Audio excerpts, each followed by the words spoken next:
Time now. He was a pop culture icon, a performer who occupies a very singular position in music history. And 8 years since his death, the influence of David Bowie continues to reverberate. Now, a convention is celebrating his life and work. It's in its third year, and it will begin later in Liverpool. We'll hear more about it in a moment. First, though, couldn't resist. We've already started a little debate here about favourite songs, Bowie songs, because we've got three people here who know Bowie so well. So, Alan Horne, here on my left. Morning. Morning, Alan.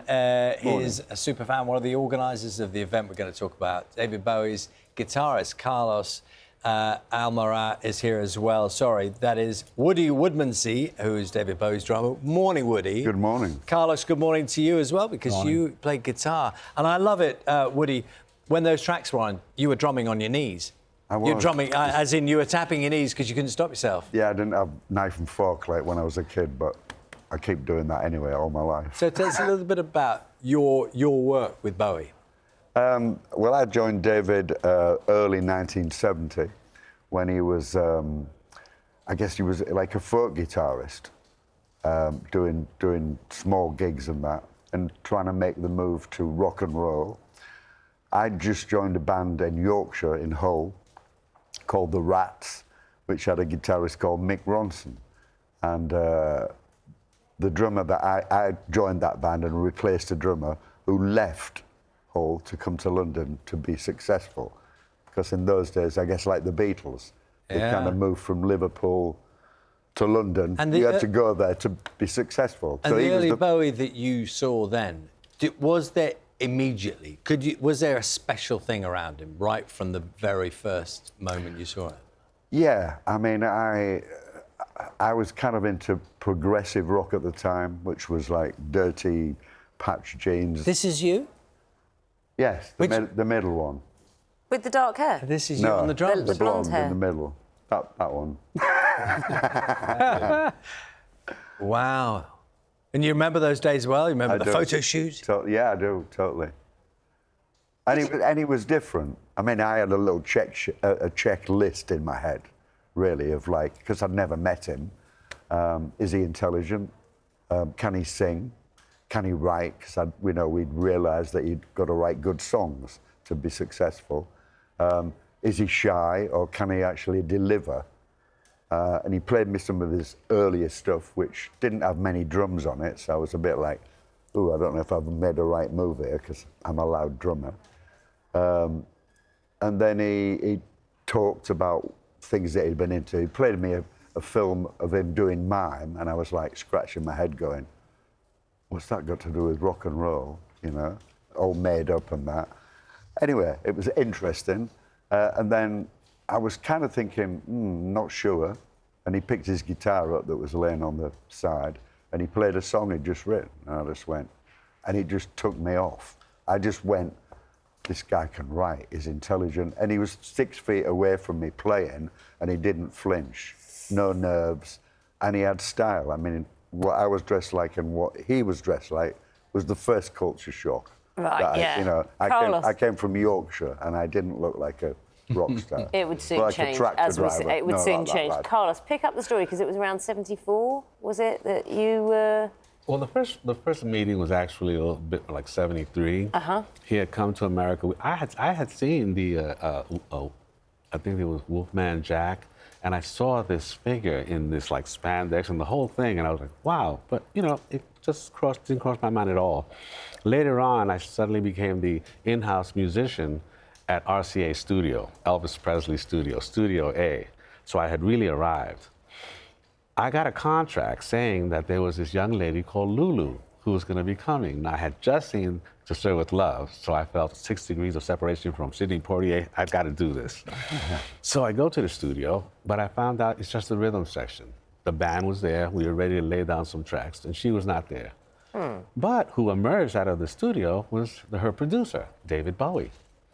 I looked at him and I went, wow. And that's not known, is it, really? It's not common knowledge. And let me tell you, he was in that stage of having the orange hair, the black fedora, and the white skin. Let me tell you, I am Puerto Rican, but I had a gigantic afro and wearing a dashiki.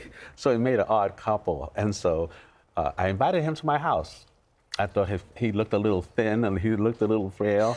And he came to my house. And that's when he started talking to me about the Apollo Theater and about Harlem and about what's it like to be in the Chitlin Circus and blah, blah, blah, and blah, blah, blah. And me, what the hell is a spider from Mars? And so we had this immediate curiosity about us. And so that's when I started figuring out he's really good. So and that's when it started. You wrote Fame.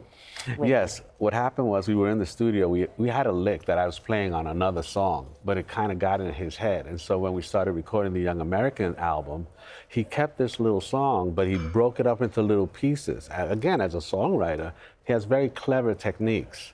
And so he cut it up, and then he let me hear it. And then John Lennon was in town, so he recorded Across the Universe to kind of honor the Beatles, but also to attract them to the studio. When he got to the studio, I was working on trying to do something with this song. They said, would you like to go to dinner? I said, dinner with John Lennon and David Bowie? Let me think. No. I'd rather stay here and finish what I hear, because I had worked with James Brown. And the minute that they let me hear one guitar part, I immediately started thinking the James Brown way of thinking and immediately started putting these things together. They went to dinner, I finished the song, they came back, they played a little something on it, and the song was done. Tell me you got to go to dinner with them at some point. Say again? Tell me you got to go to dinner with them at some point. No, I'm a musician, a working musician, and I want to make I like you, when Carlos. you hear something, You are very when you cool. hear something, You're a you have to very cool follow the person. thread. Dinner is nice, but not when you hear this music and you know that you can do something. I tell you what, Anna, I'm sorry, we feel like we got sort of caught in these stories, because that's the point, isn't it? Exactly. That's why you're a super fan. That's why people still love hearing the music and the stories. Yeah, well, obviously the joy for me is just sitting in the vehicle on the way up here and getting to hear these guys telling me and talking about all their memories. And as a fan, naturally, that is everything you could ever wish for. Because growing up, you're listening to David Bowie coming through the speakers, and Woody and Carlos, they're a part of that. So, they're instilled in our brains, and then you get to be with them and talk to them and, actually understand how down to earth they are. But the life they've had with regards to working with David Bowie and David Bowie acknowledging their ability and skill sets, and that was very typical of David Bowie. He was just very, very good at acknowledging who had something that they could bring to the party. And when you're at this convention, it's just an appreciation of a genius, isn't it? Yeah. I mean, it can be an overused word, but I just think...